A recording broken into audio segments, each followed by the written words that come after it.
Olá, no ar mais um Clipping Eletrônico e hoje nós vamos falar sobre o surto de febre amarela que vem preocupando a população. O governo de São Paulo antecipou para o dia 29 agora de janeiro a campanha de vacinação fracionada. Mas antes mesmo da campanha começar, os postos de saúde já estão lotados e as filas para quem quer tomar a vacina com a dose convencional pode durar horas. Segundo o último balanço divulgado pela Secretaria Estadual de Saúde, subiu de 13 para 21 o número de mortes por febre amarela silvestre aqui no estado. Bom, e para falar com a gente sobre todas essas questões que envolvem a doença, eu recebo hoje a Rosa Maria Dias Nakazaki, que é diretora da Divisão de Vigilância Epidemiológica da Covisa. Olá, Rosa, tudo bem? Prazer recebê-la. Boa tarde, prazer também estar aqui. Bom, com a gente também o vice-presidente da Sociedade Brasileira de Imunizações, o Renato Kifuri. Olá, Renato, obrigado também pela participação. Obrigado, Felipe. É um prazer estar com vocês novamente aqui. Prazer é nosso. Completando aqui a nossa mesa, o infectologista da Santa Casa de São Paulo, o Rodrigo Contreira. Rodrigo, seja bem-vindo também. Obrigado, Felipe. É um prazer estar aqui. Lembrando que você pode participar do programa enviando a sua pergunta ou seu comentário pelo telefone 3396-4944. Bom, vamos lá, vamos dar início a um assunto aí, tem muitas questões para serem discutidas. As notícias chegam a todo instante, a que está mais fresquinha aqui, eu acho que é a que saiu hoje, que é a OMS, a Organização Mundial da Saúde, incluiu todo o estado de São Paulo em área de risco de febre amarela, né? A Organização Mundial da Saúde passou a considerar o estado inteiro como área de risco para a doença. São muitas questões aqui, vamos começar do básico, tentar entender um pouquinho o que é a febre amarela, quais são os sintomas, para então a gente dar aí um ponto de partida para todas as questões que envolvem o assunto. Quem gostaria de começar aí dando um panorama para a gente do que é a febre amarela, os principais sintomas? Acho que é importante, Felipe, destacar, a febre amarela é uma arbovirose, que é uma doença transmitida por mosquito. Né? Então, entre outras, né? Dengue, chikungunya, zika vírus, a febre amarela também tem um mosquito como vetor, como transmissor da doença. Existem dois ciclos que a gente precisa deixar claro isso para os nossos telespectadores, que é o ciclo silvestre, aquela onde faz parte da natureza, o macaco adoece, umas espécies de mosquitos da selva picam o macaco doente e transmite de um macaco para o outro, para um primata, né? No caso dos macacos, para outro. O homem faz parte desse ciclo acidentalmente, quando ele invade as matas, quando a gente vê nossa situação de urbanização caminhando em direção às matas, em condomínios, o que a gente percebe é que esse homem, sem vacina, o ser humano invade uma área silvestre e eventualmente, né, nós somos acidentalmente participantes desse ciclo silvestre. Outra grande preocupação, que é o que a gente vai tentar evitar aqui nas nossas ações de imunização, é evitar que esse homem que venha para as grandes cidades comece a ver outro tipo de transmissão, pelo Aedes aegypti, aquele mosquito que a gente já conhece bem, transmitido de um homem para um outro aqui dentro de áreas urbanas. Esse é o ciclo urbano da febre amarela, que nós estamos livres deles desde 1942. Então, os casos hoje que nós reportamos no Brasil, desde o ano passado, da epidemia do ano passado, são todos de febre amarela silvestre, ou seja, seres humanos que invadem regiões de mata sem imunização e que acabam participando desse ciclo eventual do ciclo silvestre da doença. Quer dizer, o que muda, então, para a gente entender, a doença é a mesma, o que muda aí entre a silvestre e a urbana é justamente o vetor, o mosquito que vai fazer... O mosquito muda, mas a forma de transmissão também. Eu adquiri entrando em zona de mata, em zona silvestre a doença. Eu não adquiri estando na região urbana, onde ainda nós não temos circulação do vírus nas áreas urbanas. Uhum. Bom, e aí então, por isso que é tão importante essa questão da vacinação, que a gente vê agora aí a população horas aí na fila para tomar essa vacina, enquanto ainda também a dose convencional, né? A gente vai ter a campanha da dose fracionada. Qual a opinião de vocês em relação a essa dose fracionada, né? Na verdade, 20% da dose total, né? Ou seja, a dose fracionada aí, a dose inteira daria para vacinar 4 pessoas, é isso? 5 pessoas, né? Aproximadamente. O que a gente precisa entender, que é importante esclarecer para a população também, é que essa dose fracionada é uma dose, antes de mais nada, segura. É uma dose que consiste na mesma vacina, né? Ela não é uma vacina diferente, ela não é uma nova vacina, ela é a mesma vacina de vírus vivo atenuado, que é um vírus, né, vivo, por isso que existem algumas contraindicações, que nós vamos falar adiante, mas a vacina ela é preconizada com as mesmas indicações e contraindicações que a vacina inteira, que é a dose plena. Um histórico interessante para se fazer sobre isso também é que a Organização Mundial de Saúde, há alguns anos, já tem estipulado que a vacina, a dose cheia de vacina para a febre amarela, a dose total, que é essa dose que nós estamos habituados a aplicar, é a vacina que vai se usar para a vida toda. O período de imunidade que o indivíduo adquire é para a vida toda. Alguns estudos já mostram que essa imunização é uma imunização prolongada, né? A vacina fracionada não tem essa característica. Ela é uma vacina onde o tempo de imunização, segundo os estudos, é menor, em torno de 8 anos, que conferiria uma proteção ao indivíduo. Ou seja, em algum momento após esse período, vai ter que se orientar uma revacinação. Essa questão de revacinar pode ser um pouco conflitante muitas vezes, porque a gente tem que colocar isso em pauta também, né? Pessoas que vão ter que emitir certificados para viagens internacionais, algumas pessoas que têm deficiências de imunidade, mas que podem receber a vacina. Existem alguns subgrupos da população que podem tomar a vacina e devem tomar a vacina com a dose total e não com a dose fracionada, né? Antigamente, o que se falava muito, que a vacina ela tinha que ser feita uma dose de reforço, né? A gente muitas vezes falava, depois de 10 anos que vacinar. Sim. Hoje isso não acontece mais. Desde 2013, a Organização Mundial da Saúde estabeleceu realmente que não é necessária essa dose de reforço. Então, quem vacinou com a dose plena não precisa tomar dose de reforço, nem tomar dose gradual, não tem nenhuma, está vacinado, o indivíduo está vacinado. O problema é para quem nunca vacinou. Então, uma coisa interessante que nós estávamos comentando é justamente em relação a isso, né, do ciclo urbano e do ciclo silvestre. As pessoas precisam entender o seguinte, que a doença, ela tem um comportamento muito próximo das regiões urbanas. Então, todo esse investimento em vacinação é para justamente limitar a entrada do vírus no ambiente urbano. Porque, embora os mosquitos sejam diferentes, o Aedes aegypti, que está no ambiente urbano, está muito adaptado à população, a acometer a população urbana. Então, chegando esse vírus no ambiente urbano, o risco é muito alto da gente ter uma recrudescência da chamada doença urbana, que a última vez que aconteceu foi justamente no Acre, em Sena Madureira, em 1942. Né? Então, já faz tempo. Fica por claro. Uma parte, Felipe, deixar claro, eu acho que o Rodrigo comentou bem, que essa dose fracionada, nós não conhecemos a duração da proteção. É pelo menos 8, 9 anos. Pode ser que nem precisemos revacinar. Então, não é que vamos ter que dar uma dose de reforço daqui a 8 a 9 anos. Os estudos feitos com essa concentração da vacina mostram, já acompanhados pacientes vacinados há 8, 9 anos atrás, evidenciam proteção depois de 9 anos ainda, 8 a 9 anos. Então, nós não sabemos se a revacinação precisará ser feita e nem quando precisará ser feita, com 10, com 15, com 20. Esses estudos serão acompanhados para nos dizer se essa vacina, essa dose fracionada, né, Rodrigo? Ela vai precisar ou não de revacinação e com que intervalo? Né? E tem uma outra questão aí, que essa dose fracionada, ela não tem aí o aval da OMS, né? A OMS não tem. Diz que vai, mas a OMS diz que tem que fazer mais estudos para ver a continuidade de estudos e houve na prática, né, o resultado na África, né, que foram vacinadas, não lembro aqui exatamente o número, mas assim, uma quantidade grande de pessoas e conteve o avanço do vírus. Eu acho que isso é um resultado prático com os estudos que permanecerão. Quer dizer, é a mesma coisa a vacina que a gente tem padrão hoje, que necessitava, né, de um reforço, e aí os estudos vão mostrando que você não precisava mais fazer o reforço.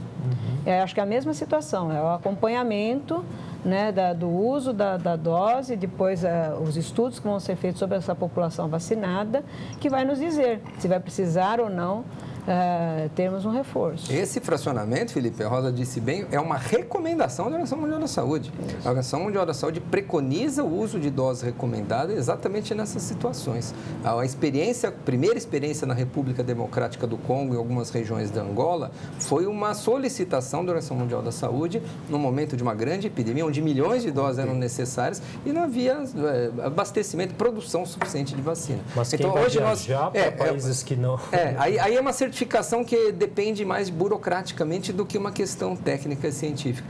Então, a questão da vacinação com dose fracionada, é uma recomendação. Nós temos não só dados de estudos, como a gente fala que as pessoas continuam protegidas, como a Rosa bem destacou, experiência de mundo real, né? Mundo efetivo. Né? Epidemias da África foram controladas com esse tipo de dose. Então, a vacina é segura e funciona para conter esses surtos. Para a emissão do certificado internacional que você tocou no assunto, isso é importante, ainda não há uma normatização dos países. É uma questão muito mais... Como a certificação é vitalícia, aquele certificado hoje vale para a vida toda, e a gente não conhece se essa vacina vai precisar de reforço ou não, ainda há uma recomendação de você ser registrado com dose plena. Né? Por enquanto, ainda não... Né? Como é que fica o caso? A pessoa toma essa dose fracionada agora, aí daqui 1, 2 anos ela vai fazer uma viagem para um país ou para uma região que necessita da dose integral. Como é que fica essa situação? Ela precisa receber outra dose, ela deve receber outra dose, e se tiver uma viagem urgente, o intervalo mínimo é de 30 dias entre a dose fracionada e uma dose integral. Para receber a dose plena, integral, ela precisa apresentar o seu comprovante de viagem, a emissão da passagem, do ticket. Para você que está nesses municípios onde estão sendo recomendadas doses fracionadas, se você precisa fazer uma viagem para um país que exige o seu certificado de vacinação internacional, você vai precisar receber a dose plena. E aí você precisará ter 30 dias de intervalo entre uma dose fracionada e uma dose plena para você depois emitir o seu certificado. E no município de São Paulo nós temos as unidades que emitem o certificado internacional. Sim. Né? São 82 unidades que nós temos que fazem vacinação para viajantes, né? E inclusive clínicas privadas também podem emitir. Podem emitir. Então a pessoa tem que ter saber dessa possibilidade dela, essa programação. Até porque ela também não toma a vacina na véspera de viajar. Isso é importante a gente estar lembrando, né? Sim. Tanto a vacina para viajar, ela tem que ser tomada 10 dias antes. Porque ela leva um tempo aí para ter essa eficácia de 100%. Exatamente. Para produzir os anticorpos, né? E deixar o indivíduo protegido. É importante as pessoas terem o certificado na carteirinha de vacinação, algum certificado que mostre se elas tomaram a dose fracionada ou se elas tomaram a dose plena. Por quê? Para não tomar desnecessariamente, por exemplo, 2 doses plenas. Então, será colocado, né, na vacinação fracionada, será colocado um selo dizendo que essa dose foi a fracionada, a data, né, as informações normais de lote e tudo mais, vai estar sendo informado, é um selo que será colocado na carteira. É uma preocupação com essa questão aí também de datas que a gente está chegando aí no carnaval, muitas pessoas vão viajar e também não pode deixar para a última hora para tomar essa vacina. Acho que isso é importante, né? Acho que existem pessoas que sabem qual é o seu hábito, o seu movimento de vida e prevêem essa possibilidade de viagens, né? Outras pessoas, às vezes, não sabem avaliar, né, dada a mudança de que territórios você está definindo como risco, e vão habitualmente para o seu sítio, né? Muito pouco que aconteceu com alguns dos casos que estamos tendo. Né? E principalmente Mariporã e outros municípios no entorno, onde você tem, às vezes, uma chácara, um sítio, um hotel, alguma coisa, e você não se preveniu, não tomou vacina antes de ir. Eu acho que agora vai ficando cada vez mais claro quais são esses territórios, as pessoas vão se habituando mais com isso, porque essa informação já é disponível antes, né? Quais os locais necessário vacinar anteriormente. Mas nem sempre é como o colega estava falando, né? O urbano foi entrando dentro, né, da mata, e aí você vai modificando esse caráter, esse limite entre o urbano rural e rural silvestre. Exatamente. Então há uma dificuldade de dizer, né? Vou para Marcilac. Então, ali é urbano ou é silvestre? A região é interessante esse aspecto, Rosa, porque a gente vê... a febre amarela era uma doença restrita a regiões norte, centro-oeste do país. E a gente vem, Felipe, nos últimos anos, assistindo através dos corredores ecológicos, nós chamamos, a gente consegue mapear através da evidência desses macacos mortos, que é o evento sentinela, que nos chama a atenção. Opa, aqui tem vírus de febre amarela no pedaço. Então, a gente vem acompanhando esses corredores por onde entram a migração do vírus da febre amarela, e a gente vem caminhando e já chegaram na Serra do Mar. Quer dizer, nós estamos hoje com evidências fortes de que o vírus da febre amarela já chegou no litoral. Tanto é que nossas doses fracionadas, nossa campanha no estado, entra para os municípios, inclusive, de todo o litoral paulista. Quer dizer, nós não temos hoje, as distâncias se encurtaram, né? A gente tomava vacina para ir para a Amazônia, para ir para a região centro-oeste, hoje em dia para ir para Campinas, para ir para Sorocaba, para ir para a zona norte de São Paulo, para ir para a praia, a gente gente já precisa estar vacinado. E a ideia, como recomenda a Organização Mundial da Saúde, é que todos estejamos no estado de São Paulo vacinados. Só não há correria, não há urgência, né, de fazer a vacina toda essa semana, né? Nós não estamos vivendo um surto urbano. Então, quem vai se deslocar para áreas de risco, sim. Quem não vai se deslocar para áreas de risco pode aguardar, fazer parte dessa sequência de dos programas, dos bairros e dos municípios que estão sendo vacinados, para terminarmos o ano aí com tranquilidade e toda a população vacinada. Ressaltar bem isso para não criar esse pânico que já senão está... as pessoas querem achando que mora aqui em São Paulo, não vai viajar e quer tomar vacina essa semana. Não há necessidade de correria, não há pânico, não há casos urbanos. Só para a gente deixar bem claro aqui, para a vacina ter uma eficácia de 100%, qual que é o tempo... Dona Rosa, leva quantos dias para a pessoa estar a gente em torno de 10 dias, né? Para que a gente possa estar, então, considerando que essa pessoa que foi vacinada está, então, imunizada, né? Ela já pode estar enfrentando o vírus. Em relação à doença, ela pode demorar também um certo tempo para apresentar os sintomas, né? Isso também é um agravante. Aí, às vezes, a pessoa... Além de demorar para aparecer os sintomas, a pessoa também demora para procurar ajuda médica. O problema principal, Felipe, que é uma coisa muito importante que a gente deve colocar, é que a febre amarela, ela é, primeiro, uma doença grave. As formas graves da doença têm um alto índice de letalidade, ou seja, nós temos dentro das formas graves aproximadamente 1/3 dos óbitos. Dos casos confirmados que você evidenciou o diagnóstico de febre amarela, 1/3 dos indivíduos evoluem a óbito. De todos os casos, não, mas das formas graves. Qual que é o problema? Muitos pacientes acabam tendo quadros que se confundem com as chamadas outras arboviroses. Se confundem com dengue, podem se confundir com chikungunya ou até com outras infecções. Nós estamos vivendo em paralelo a questão da febre amarela. Recentemente nós tivemos um surto de hepatite A. Então, existem situações onde a elevação das enzimas do fígado, os sintomas que o paciente refere de náusea, de vômitos, eventualmente a pele amarelada, que é o que nós chamamos de icterícia, né? Tudo isso pode acontecer no indivíduo sem estar com febre amarela. Ele pode ter uma hepatite A, pode ter outras doenças, um diagnóstico chamado de diagnóstico diferencial. Falando em febre amarela, os sintomas geralmente eles são relativamente precoces. Depois que houve o contato, a picada do mosquito e inoculou o vírus no indivíduo, esses sintomas podem levar 4, 5 dias, às vezes um pouquinho mais, às vezes um pouquinho menos, e começar a manifestar esses sintomas. Nas formas brandas, o indivíduo pode simplesmente, o paciente, ter náusea, febre, às vezes tem dor de cabeça, às vezes não tem, às vezes tem icterícia, às vezes não. Manifestar algum sintoma de sangramento, por exemplo, já indica que é uma evolução mais grave da doença, a própria icterícia também. Qual é a recomendação que nós temos que dar para todas as pessoas? Que realmente, na evidência de sintomas, havendo o antecedente epidemiológico, ou seja, foram para um lugar onde sabidamente é uma área de risco, onde teve contato com um ambiente não urbanizado, em floresta, em mata, deve procurar o atendimento médico se começar a ter sintomas. Por quê? Para avaliação clínica, coleta de exames, não é só o exame para fazer o diagnóstico se tem ou não tem a febre amarela. É importante ressaltar isso. Nós vivemos num ambiente repleto de mosquito de Aedes aegypti e esse ambiente é propenso a outras infecções. Então, até para uma avaliação médica criteriosa que faça um diagnóstico diferencial. Aonde? Nos prontos-socorros. Deve-se procurar atendimento de emergência para ter essa avaliação prontamente.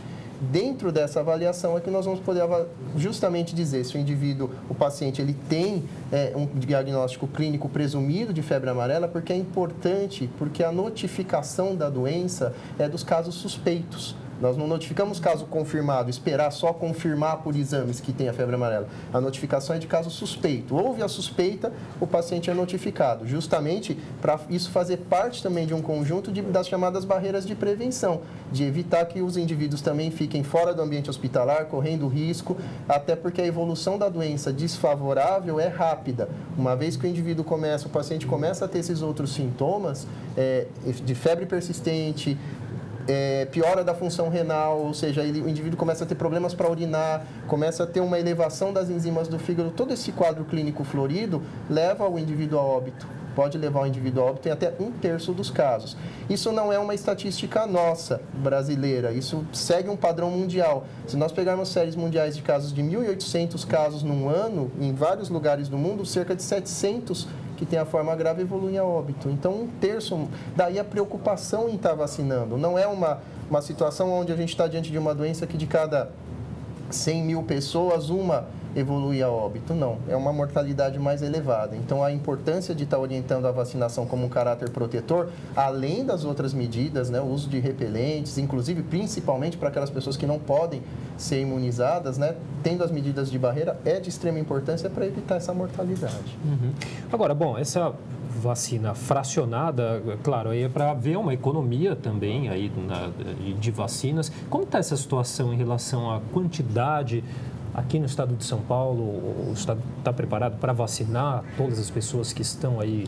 É só lembrar, Felipe, que a vacina é um produto vivo, um produto biológico. Você não produz vacina na quantidade que você quer, né? Eu quero me dar mais 1 milhão, mais 2 milhões, que fazemos, por exemplo, com comprimidos, com drágeas, com outros. Então, é um produto que leva um tempo, todo o processo, desde o cultivo daquele vírus, o enfraquecimento, já que é uma vacina de vírus vivo, ele tem que ser atenuado, enfraquecido. Depois, ele é passado por várias passagens, onde a gente vai purificar esse vírus cultivado. Depois ele passa por vários controles de qualidade, ele é estocado, ele tem que testar potência. Ou seja, é um produto que leva desde a sua concepção até a sua entrega no mercado meses, 3, 6 meses, às vezes, numa linha de produção.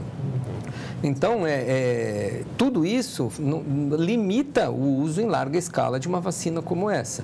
Até porque a gente consumia aqui no Brasil um tanto de vacinas e da noite para o dia passamos a demandar uma quantidade muito grande e insuficiente no mundo inteiro, não é só aqui no Brasil, não. E o Brasil é um dos laboratórios, um dos 2 laboratórios do mundo habilitados na produção, reconhecidos, né, pela Organização Mundial da Saúde como capacitados para a produção da vacina. Um é do laboratório francês, outro laboratório do Rio de Janeiro, Biomanguinhos.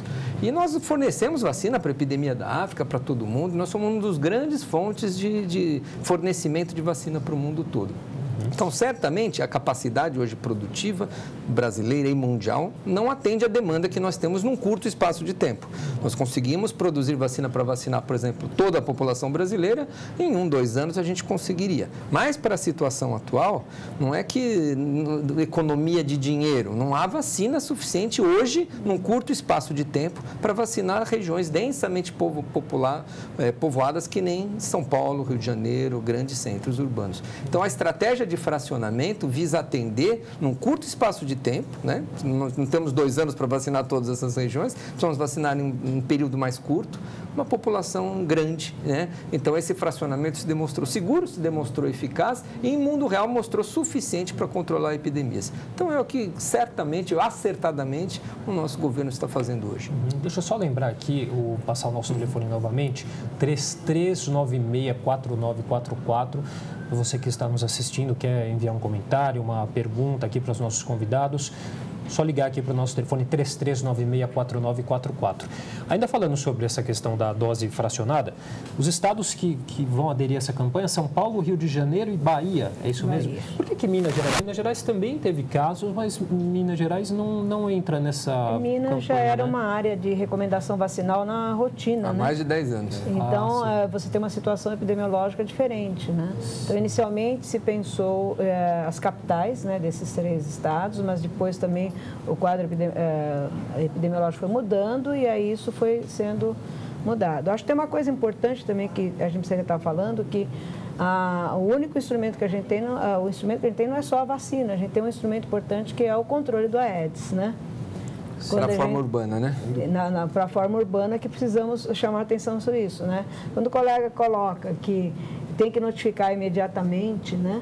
E para nós, enquanto vigilância, isso é importante porque imediatamente você vai estar percorrendo locais prováveis de infecção, mas também locais por onde essa pessoa passou, ela já pode estar no período de estar transmitindo também, e você tem que estar fazendo os bloqueios para conter aí na área urbana o Aedes. Né? Então, a notificação de um caso gera uma série de ações, né? Também no território, na questão ambiental. E vale ressaltar que a gente precisa continuar no nosso combate ao Aedes, não só pela febre amarela, mas também pela dengue, pela zika, pela chikungunya, que também não nos darão tanta trégua, provavelmente. E outros virão ainda, né? A viremia, que é esse período que a pessoa tem uma maior quantidade de vírus circulante no sangue, é justamente nesses primeiros dias, 4 a 5 dias, que é o período onde você tem a maior probabilidade de transmitir a infecção a outras pessoas se o mosquito acabar picando presente e levar para outras pessoas. E por isso a nossa necessidade de que essa notificação seja imediata, né? E não só depois que está confirmado o caso, mas para que a gente possa, no território, avaliar, né, focos que possam ter. A gente já conhece o território, há o mapeamento, né, desses territórios, onde são as áreas de fragilidade, para se tomar. E é importante, acho que essa questão. Eu me protejo com a vacina, mas eu também me protejo na medida em que eu não deixo a Aedes estar no meu ambiente. Perfeito. Importantíssimo. Um apelo que a gente faz à população em relação aos macacos, né, para não adentrar as áreas de mata e achar que combater ou pensar que a erradicação do animal vai resolver o problema. Muito pelo contrário, isso é um agravo. Na verdade, o animal ele é a única sentinela que a gente tem dentro daquele ambiente. Ele está sendo picado por mosquitos que são mosquitos da mata. Ele não é um inimigo, ele é um amigo. Então, ele é tão vítima quanto nós. Então, na verdade, ele adoece e o adoecimento, a morte dele é um indicativo precoce de que a gente está tendo problema próximo de nós. A gente teve agressões, né? Sim, infelizmente. Infelizmente, alguns desses macacos encontrados mortos foram mortos intencionalmente, com violência. Não pela doença. Não pela doença. E também muitas situações que a gente teve de alguns macacos que eles estavam na casa das pessoas, com as histórias dos macacos, as pessoas largam eles na rua, né? E aí ele está desprotegido, são atropelados, alguns percorrem por fios, né, os saguis, os pequenos saguis, e acabam se acidentando. Eletrocutados. Né, eletrocutados, e então acho que também esse alerta é importante, né? Sim. Há áreas da cidade que você tem a presença dos macacos no parque, né? A prefeitura, inclusive, reabriu alguns parques, né? Sim. É uma medida considerada... Então, é uma medida que você, como está sendo avisado, você deve frequentar o parque se já estiver vacinado. Há mais de 10 dias. Há mais de 10 dias, certo? Essa é a recomendação. E aí entra toda essa importância de estar se disseminando essa informação, porque você chega no parque, vê lá a faixa, né? Precisa estar vacinado. Você precisa também ter a responsabilidade de, só um dia, né? E aí você pode ter... Né? Agora, quais são as... Existem causas, houve falha de alguma parte para a gente ter um surto novamente desse de febre amarela ou não? É algo imprevisível? Essa é uma grande questão, Felipe. Hoje, muita gente tenta tentar explicar o que vem acontecendo, que a febre amarela, que estava muito localizada numa região do país, começa a migrar e atingir regiões aqui para o sul, para o sudeste, para o litoral, né? Essa mudança do perfil epidemiológico da doença, não há uma explicação única, né? Certamente, os agravos ao meio ambiente, a proximidade do homem da natureza em regiões de mata, os deslocamentos cada vez mais frequentes, que implique esses problemas ambientais, de barragens, de rios, tudo isso certamente tem um papel e é difícil hoje a gente dizer que uma coisa só é responsável por essa mudança do perfil da febre amarela. Então, não há, pelo menos até onde eu saiba, não sei se os colegas querem complementar, uma explicação muito fiel para explicar exatamente o que vem acontecendo, esse aumento dos casos de febre amarela e essas epidemias. A gente vive ciclicamente algumas epidemias de febre amarela, mas desta magnitude nessas regiões, tanto é que a febre amarela aqui na cidade de São Paulo, no estado de São Paulo, está atingindo pela primeira vez uma população que nunca foi vacinada, né? É diferente de Minas, como você comentou, onde já há mais de uma década se vacina todo o estado. Então, nós já temos uma cobertura e os casos que ocorreram no ano passado em Minas e estão voltando a acontecer, aconteceram em indivíduos não vacinados, né?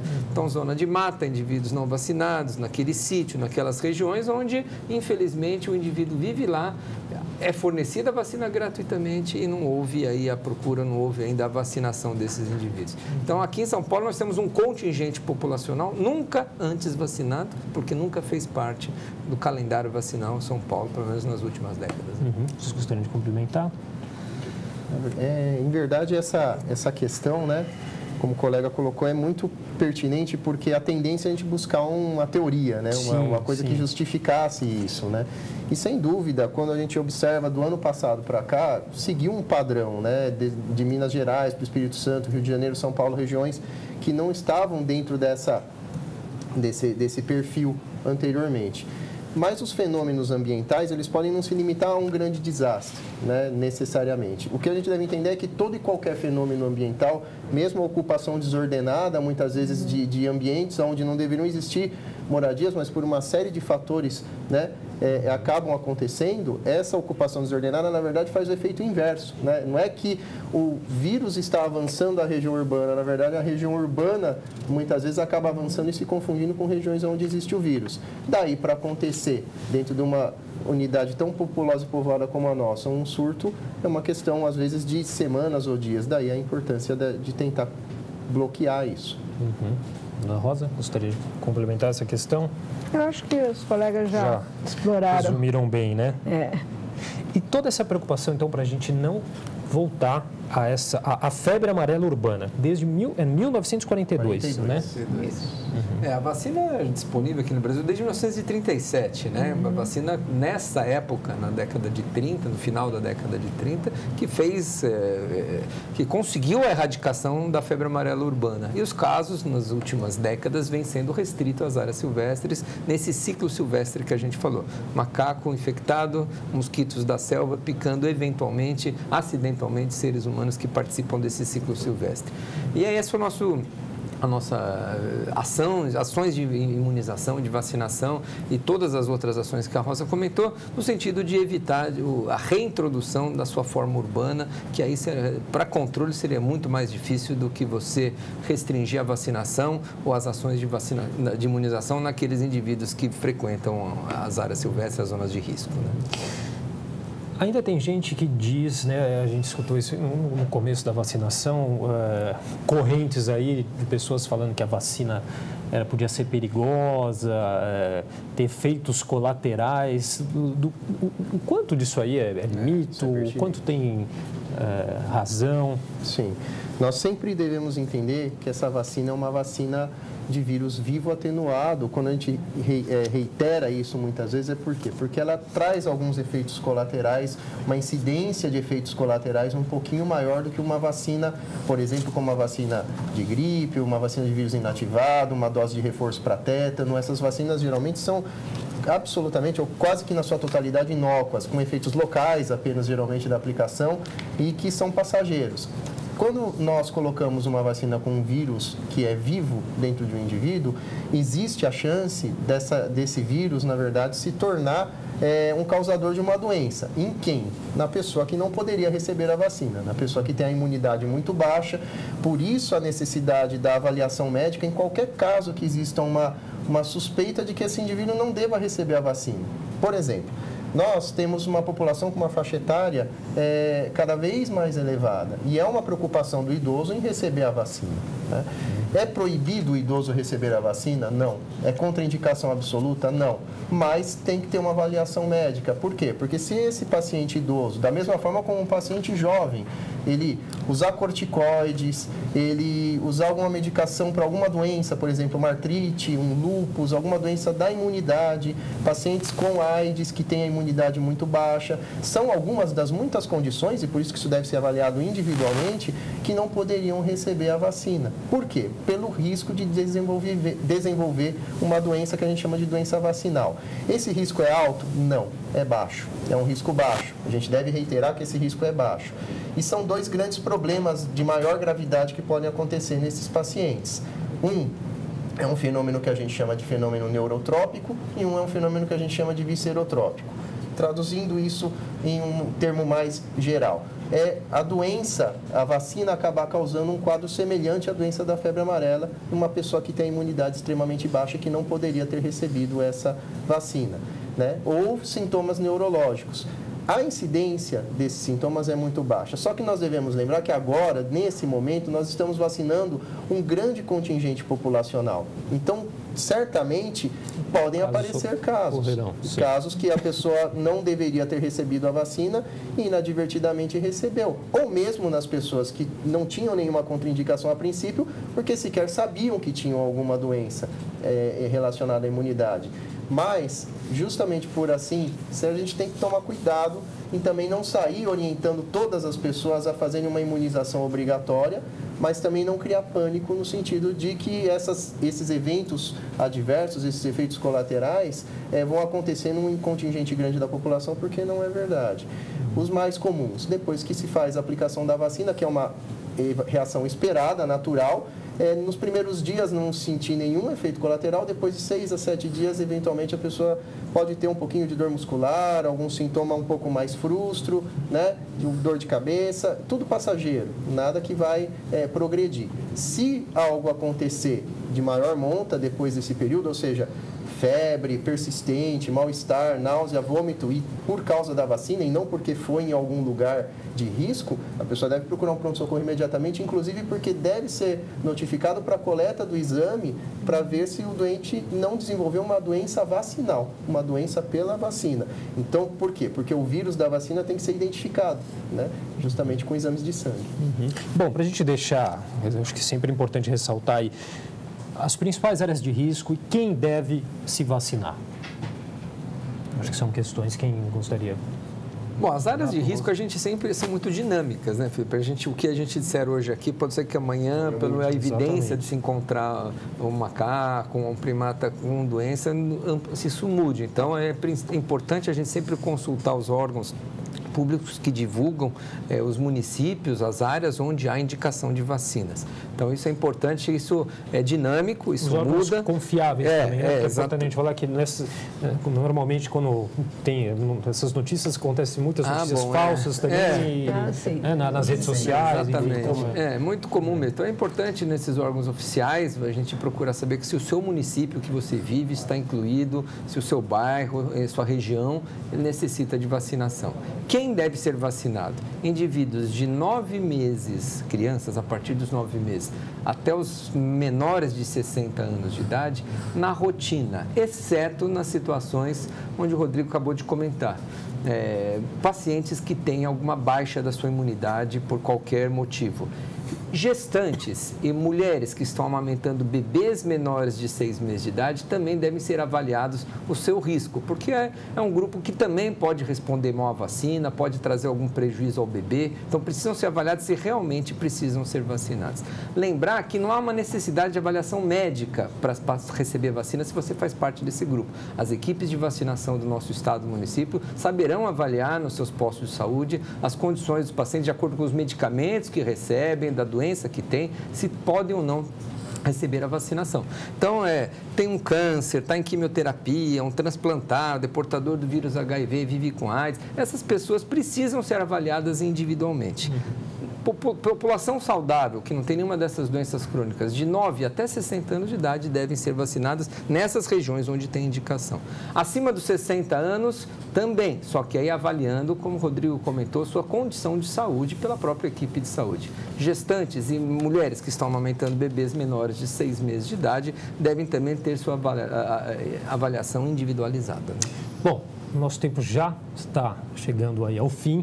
Gostaria de uma consideração final de cada um. A gente pode começar aqui pelo Rodrigo. Fique à vontade.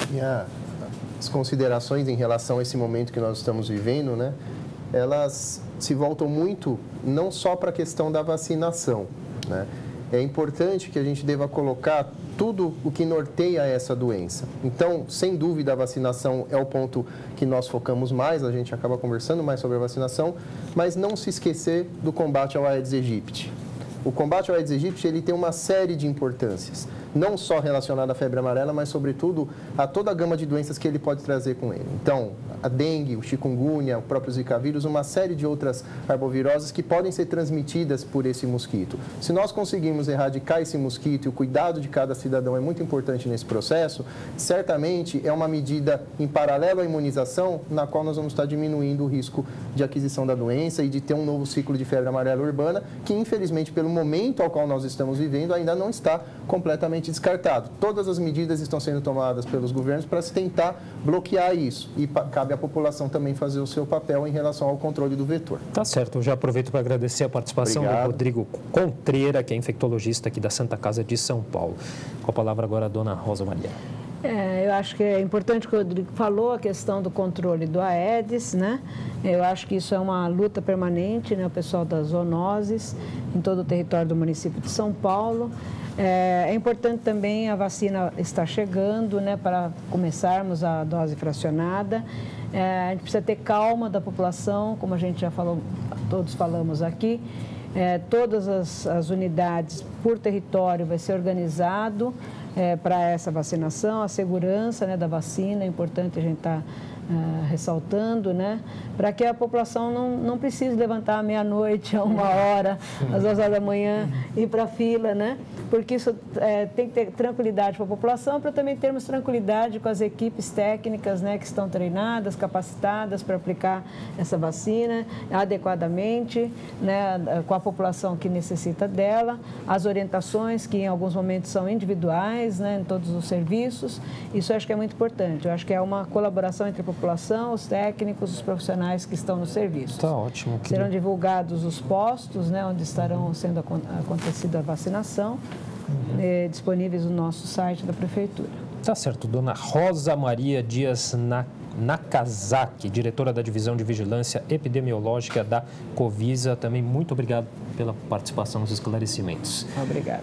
E agora, rapidinho aqui para a gente encerrar, nós temos já está aqui no limite. Renato. Eu acho que tudo que foi dito da febre amarela já foi dito aqui. Eu só chamo a atenção, acho que a febre amarela, esse momento, só nos traz mais uma vez a evidência da importância da imunização, né? As vacinas fazendo parte aí, não só do calendário da criança, mas também do adulto, do adolescente, do viajante, da gestante. Então, vacinas foram capazes, Felipe, de erradicar doenças aqui nas Américas, o sarampo, a rubéola, o tétano, a polio, a varíola, e a gente tem certeza que as vacinas vão cumprir um papel, mais uma vez, no controle dessa epidemia. Eu convido os seus telespectadores a acessar o site da Sociedade, a Sociedade Brasileira de Imunizações, onde nós temos, inclusive, uma página, uma aba do site para família, chama famíliasbim.org.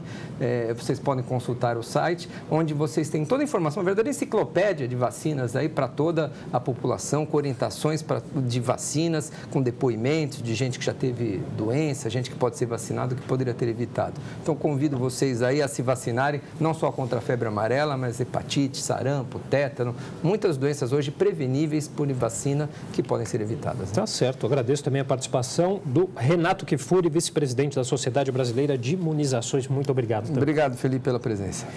E obrigado a você que nos acompanhou em mais um programa Clipping Eletrônico. TV Câmara São Paulo, a política da cidade passa por aqui.